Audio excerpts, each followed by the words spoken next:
Hello and welcome back. I'm Luke Lagau, and today you can see that I am starting off quite quickly, slapping some random dark colors onto a metal plate here that's been coated in a few layers of gesso, and the gesso was tinted with some burnt umber acrylic paint just to not be so bright white.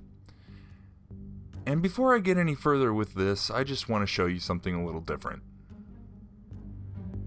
Earlier this week, I looked out my front door into my front yard, as I occasionally do, and I saw this.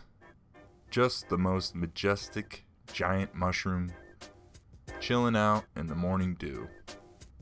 Later that day, it continued to morph into this, which I thought was a bold decision and a bit less relatable. I don't know what kind of mushroom it is, but I can tell you it was delicious. Just kidding. Please don't eat any fungus you can't identify. In fact, it's probably best if you don't even touch it because lots of fungi can be very poisonous. I just thought it was kind of cool. Kind of makes me feel like I'm living in a golden storybook tale. That's what we say here in America. Other countries, they say, living in a fairy tale. Here in the Midwest, we say, it's like I'm living in a golden storybook tale. A golden storybook. I want to say that's not true, but it's actually pretty true. But I'm rambling again. Hey Luke, why don't you tell us what you're doing here? Alright, so I'm painting a creepy little guy that I love to paint. You know it. This guy came together really fast, actually. This isn't a lot of different shots clipped together. This is all like one or two shots. I pretty much did it all within a few hours. Just underlit. I've been kind of obsessed with that lately, lit from below. And I was really trying to capture this look of just joy on his face. Like he is so happy to be doing what he's doing.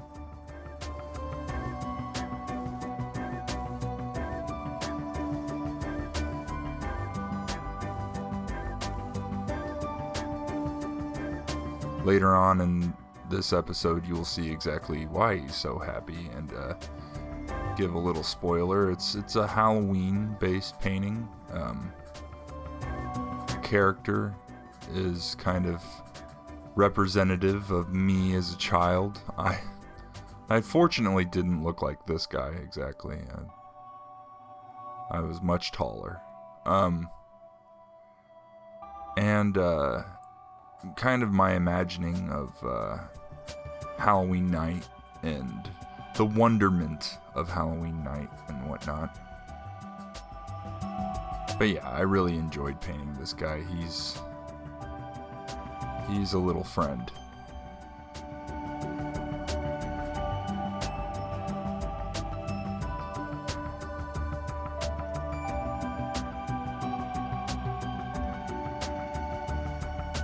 Gotta bring those eyes to life. Just a little glint of light.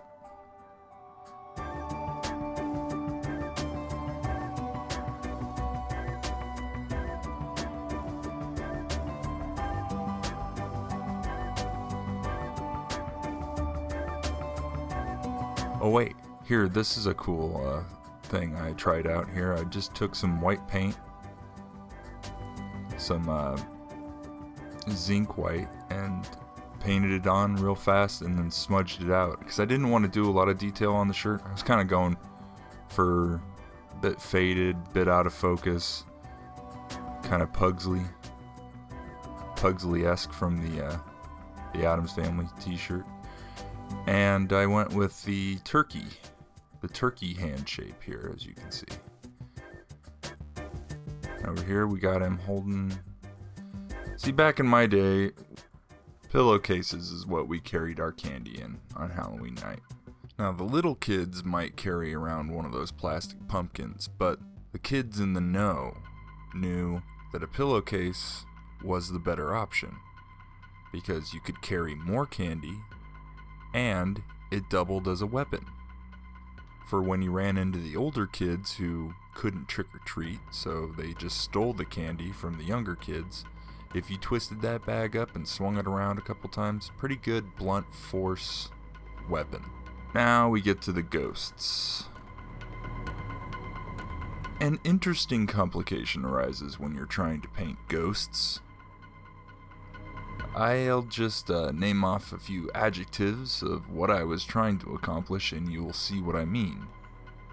I wanted these ghosts to be glowing, wispy, tattered, shiny, blurry, and smoky.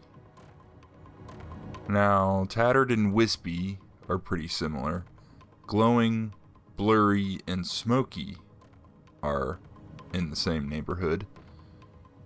But shiny is tricky, especially when trying to add it in with these others. Like, take a light bulb. It glows when it's on, and when it's off, you might say it's shiny because you can see the hard reflective glass. But you don't really see both at the same time. Also, how does one depict detail on something that's glowing?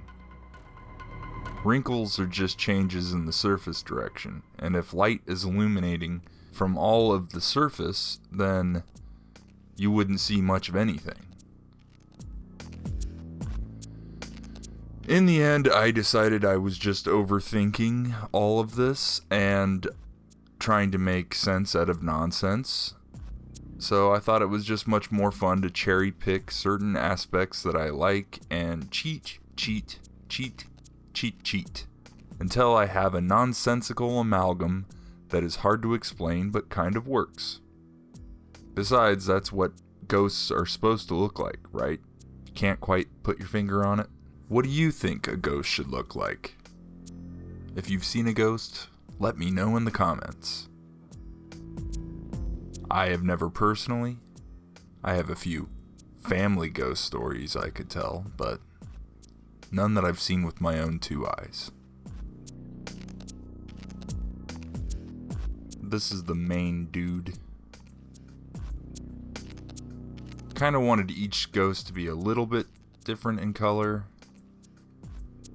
but I didn't know how far I should go with, like, the guy in the foreground should have the darkest and the lightest, and the guys in the background should be kind of a little more in the grayscale, I suppose. It was tough. There's a lot of Halloween 3s out there, like the three Sanderson sisters and Hocus Pocus, and the three ghosts in Casper, three older brother ghosts or whatever they were. It's been a long time since I've seen that movie. Here's a little real-time painting for you.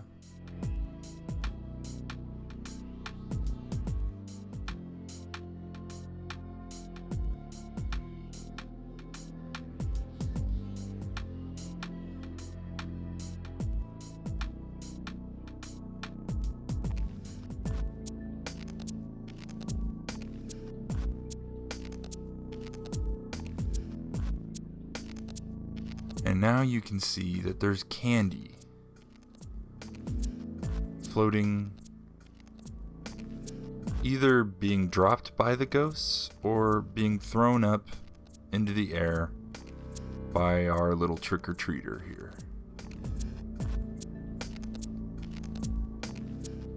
And it's time to sign this one, everybody. Thank you so much for watching. Like, comment, subscribe, share, click that bell if you want to see the videos as soon as they come out. If you have any questions or just want to say hey, go ahead and leave it in the comments section. I answer everything. And here's the finished piece.